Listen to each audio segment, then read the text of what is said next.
If you think I'm really here just to clean up the shop today, you'll be sadly mistaken. This just makes for some interesting visual storytelling. Sorry, Grandpa. Next time for sure, though. So this piece of wood has grain running every which way, an excellent candidate for being hard to split, which I'm sure you're all too familiar with if you've ever chopped firewood. And that makes it perfect for today's project.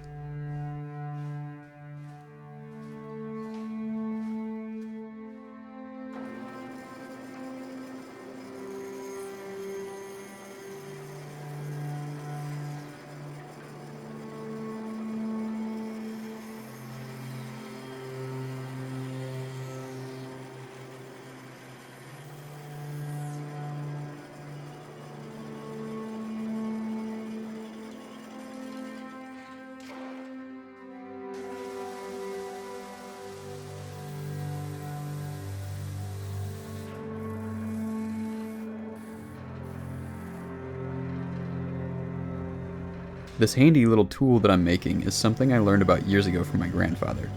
I've needed it several times in the past and not had one, so it's about time I make it for myself.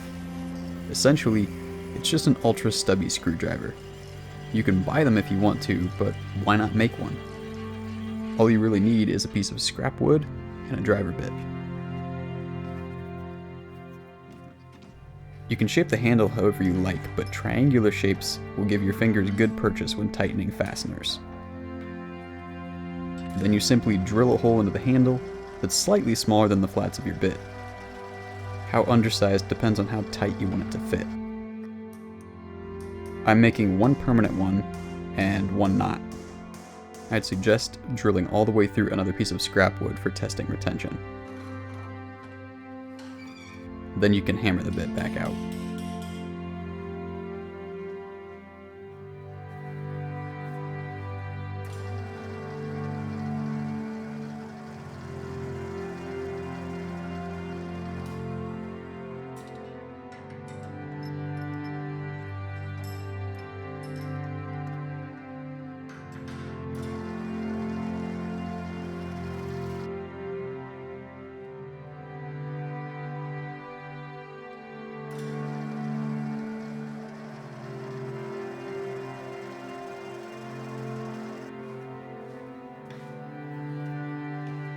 For my permanent driver, I'm using a number 2 Phillips drywall head.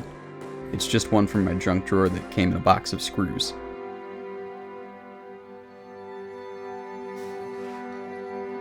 As for the other driver, I hammered in a longer bit, then I'm working it in and out several times until the right amount of retention is achieved. Not so tight that I can't remove it by hand, but not so loose that it can come out on its own.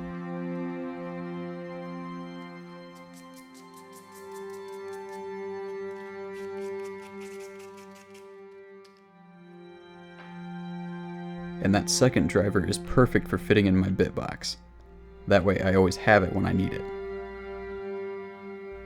Thanks a lot for watching today, guys.